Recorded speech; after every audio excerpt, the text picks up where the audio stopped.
and between those two, you're going to make your life a lot harder when you try to get that short retired gun next time.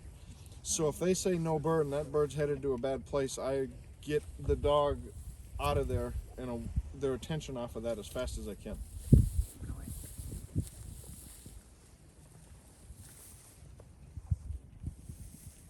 got the fly picked up? I don't think so. That's what I'm worried. Rody, give me a little wave, please.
Verbal no here. No, here! Here!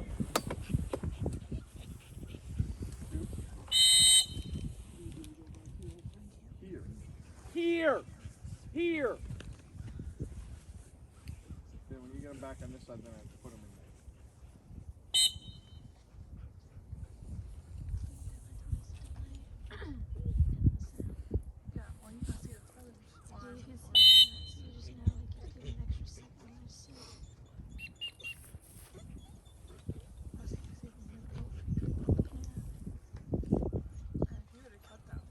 So question, when you see a dog do like he did and like Linda did, as soon as they get that correction for going back out there, and they run straight back to the fall area? I think at that point, I bet or you they're think looking. they're just seeing her? I think they're seeing her in the back of the Okay. holding line when you say here would be my guess. Okay. That's what I I was like, still are want- they acknowledging that, hey, I screwed up and that was wrong, or are they just seeing her back Potentially there? both.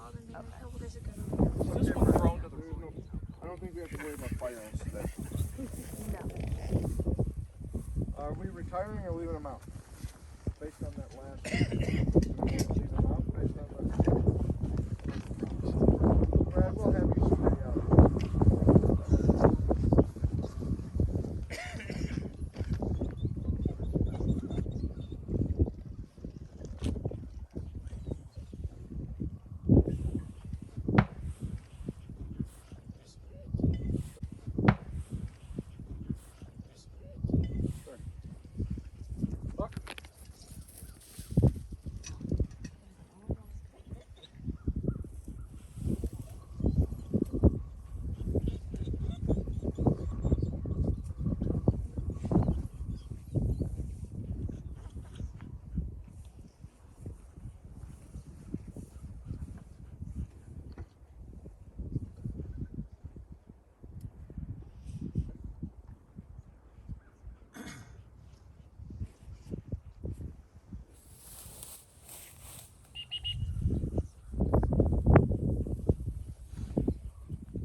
said, I mean, he pushed off these sticks, but so to me, you could see him shouldering, right? Like, could you read him? As he started a little bit behind the gun, but then he started working back into it, right? So at the point where he starts to shoulder, if we stop him there, now I think we're telling him that fighting it is he's doing the wrong thing. So if you were going to be a stickler about go as scent, you would have had to stop him in the first 20 yards to make him deal with these little weeds. But to me, I'm fine with that because he fought the factors all the way there and ended up in the right place. Okay. I'm not, some people have go as scent, some people call it destination training, where they don't care at all about the line out there and they just care that the dog ends up in the right place. I kind of feel like we kind of had a hybrid system where there's times when you really got to go where I tell you, but there's a lot of times where I need you more concerned about where to end up than the exact perfect. Don't go on this side of that blade of grass. I want them to go basically where I want them to, where I tell them to go. And when I really say, I need you to go here, you'll do it. But at the same time, not to the part where it takes their mind away from where that mark is. Because you can overdo that go straight, go straight, go straight. And all of a sudden they become more worried about what they're doing right here in front of them than they are about the end result. So I want them to go straight, and we teach them to go straight, but they still need to be worried about where that bird is. That's got to still be their main concern. I don't know the answer, but let's say if you were training, line them up for the bird. What if you were in a field trial? All the dogs are fading left, would you line them up more to the right to try and give them? So the question is, do you false line, basically, right? Yeah. So I have a hard time false lining, personally. I will push a lot harder if I think I need to.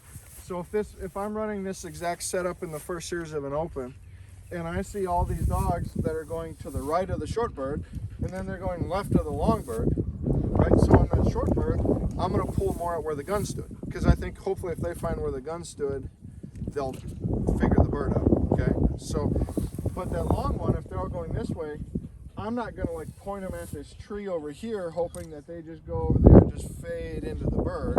But I'm going to be up on the shoulder real high. I'm going to influence. By influence, I mean I use my outside leg, depending on which side the dog is, and I'm trying to push a little bit to influence. I'm not moving their whole body. I'm not pushing their spine over here, but I'm trying to be up on their shoulder. I'm using myself as a door to block that jump to the left right off the bat, and now I'm pushing a little bit like this to try to influence them to get a good line tight to these trees. And what if they're left-sided? How would you?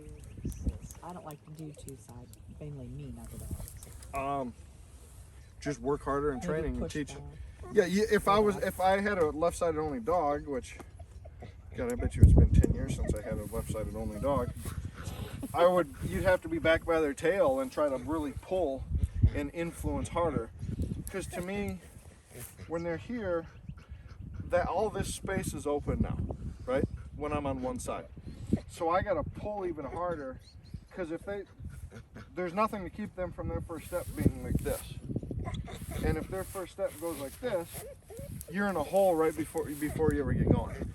So if I'm on this side and I'm doing this, they have to hit me to take that first wrong step. That's just, so you just got to be good. I mean, you do best what you do most. So if you're one-sided, you just got to work on being able to have a pull and have them be able to influence them that way.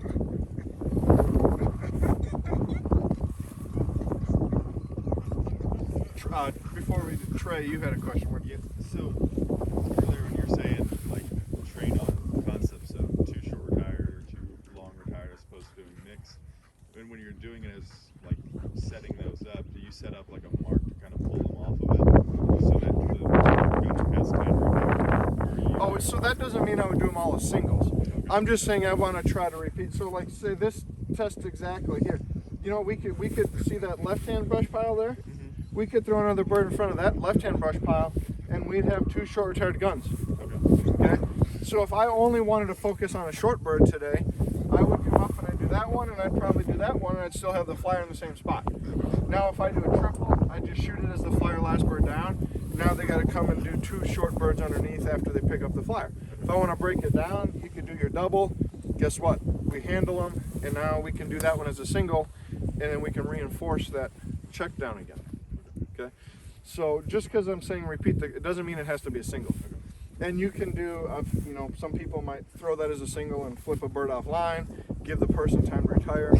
If I know I'm going to do a single, I tend to make it so it's not a big walk for somebody to retire.